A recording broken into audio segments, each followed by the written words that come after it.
पत्र चुनाव प्रक्रिया का एक अभिन्न अंग हुआ करता है। घोषणा पत्र, या अब तो यो कहें कि हुआ करता था।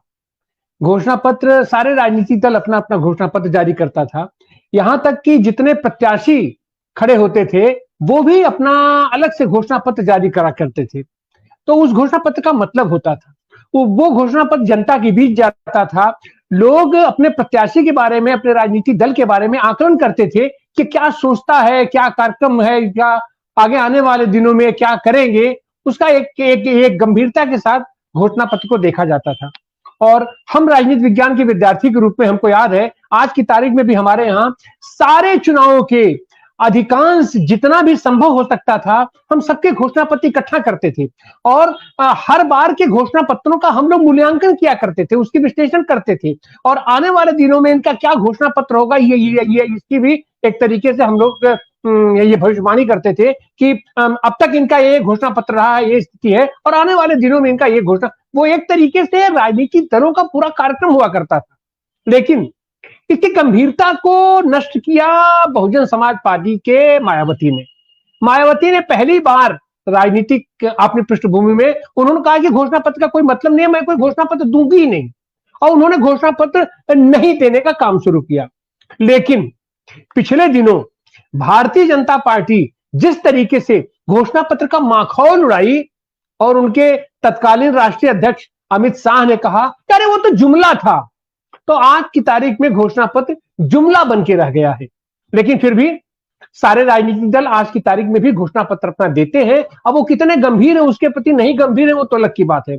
और हम सारे राजनीतिक वैज्ञानिक और ये समाज विज्ञान के विद्यार्थी अध्येता लोग ये बार बार कहते हैं कि चुनाव प्रक्रिया में सुधार होना चाहिए। उस सुधार में एक यह भी बात है कि आप जो घोषणा करते हैं या आपको घोषणा करना पड़ेगा आपको कि आने वाले दिनों में आप क्या करेंगे। और जो भी आप घोषणाएं करते हैं, जो आप वादा करते हैं, आप उसको यह भी बताइए कि आप उसके लिए साधन संसाधन कहां से इकट्ठा करेंगे।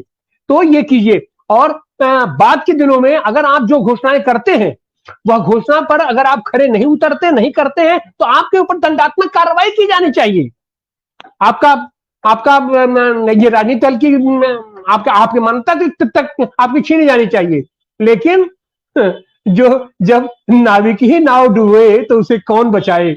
जब हमारे सत्तारूढ़ पार्टी का शीर्षस्थ नेता, उसका राष्ट्रीय अध्यक्ष अगर एक कहे कि हमने जो घोषणा किया था वो तो मात्र जुमला था, चुनाव के लिए जुमला था, तो आज की तारीख में उसी आधार पर अब सारे घोषणा पत्र एक तरीके से जुमला बन के रह गए हैं और मजाक और हंसी के पात्र हो जाते हैं। लेकिन इसी में हम तारीफ करेंगे, तेलंगाना ये टीआरएस ने भी एक घोषणा पत्र दिया था और उसने उस घोषणा पत्र का शब्दशः पालन किया।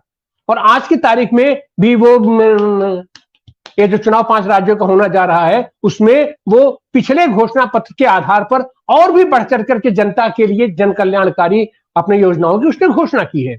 उसका स्वागत किया जाना चाहिए। ऐसे दलों का, ऐसे राजनीतिक दलों का स्वागत किया जाना चाहिए। और अभी फिलहाल इन 5 राज्यों के चुनाव के लिए भी कांग्रेस ने भी अपना एक घोषणा पत्र जारी कर दिया है। समाजवादी पार्टी ने अभी कोई घोषणा पत्र जारी नहीं किया है, लेकिन इन्होंने एक गारंटी कार्ड अपना जारी किया है, लेकिन वो अभी लगभग घोषणा पत्र है और इनका भी घोषणा पत्र आएगा, जरूर आएगा, निश्चित रूप से आएगा। घोषणा पत्र तो भारतीय जनता पार्टी भी देगी, उनका भी आएगा और तमाम लोग घोषणा। लेकिन तो भारतीय जनता पार्टी जिस तरीके से वो खुलेआम सार्वजनिक मंच पर उसको जुमला बना करके मजाक का पात्र बना दिए हैं अपनी सारी घोषणाओं को, और आने वाले दिनों में इनका जो भी पूरे 9 साल का इतिहास रहा है उसमें इनका घोषणाओं से कोई मतलब नहीं है। और ये जो कहते हैं वो तो नहीं ही करते हैं, जो इनको करना होता है वो नहीं कहते हैं। और तो इस तरीके से इनके अंदर की मंशा तो कुछ समझना ही, मतलब आप उसको कुछ समझ ही नहीं सकते। आज की तारीख में भी 5 राज्यों का चुनाव होने जा रहा है और उसमें हमारे प्रधानमंत्री ये जो भी पोस्टर बॉय बने हुए हैं कि राज्यों का भी चुनाव उन्हीं के चेहरे पर लड़ा जा रहा है। ऐसा लग रहा है जैसे राज्यों में भी मुख्यमंत्री इन्हीं को होना है। और आज की तारीख में दंभ के साथ कहते हैं कि हमारे ताप से कोई भ्रष्टाचारी हमारे आसपास टिक नहीं सकता है, खड़ा नहीं हो सकता है। और इनके साथ क्या स्थिति है इनकी बातों का, अब यह तो कोई भी सामान्य से सामान्य आदमी, सामान्य नागरिक भी अब इनके ऊपर हंसना भी छोड़ दिया है, इनका मजाक बनाना भी छोड़ दिया है। इनके ऊपर ये इतनी अविश्वसनीय, इनकी घोषणाएं, इनकी बात इतनी अविश्वसनीय हो गई है कि अब इनके किसी बात पर कोई भरोसा अपना किसी को नहीं है। लेकिन फिर भी वोट तो इनको मिलता है, वोट तो इनको मिल जाएगा। उसका कारण क्या है? तो इन्होंने चुनाव को इतना महंगा बना दिया, तमाम पूंजीपतियों, तमाम कारपोरेट के माध्यम से इन्होंने इतना महंगा बना दिया चुनाव को। उसके पीछे कारण है, ये इलेक्टोरल बांड लाए। इलेक्टोरल बांड मतलब भ्रष्टाचार का वो एकदम गंगोत्री बन गया है, गंगा बन गया। जिस तरीके से गंगा को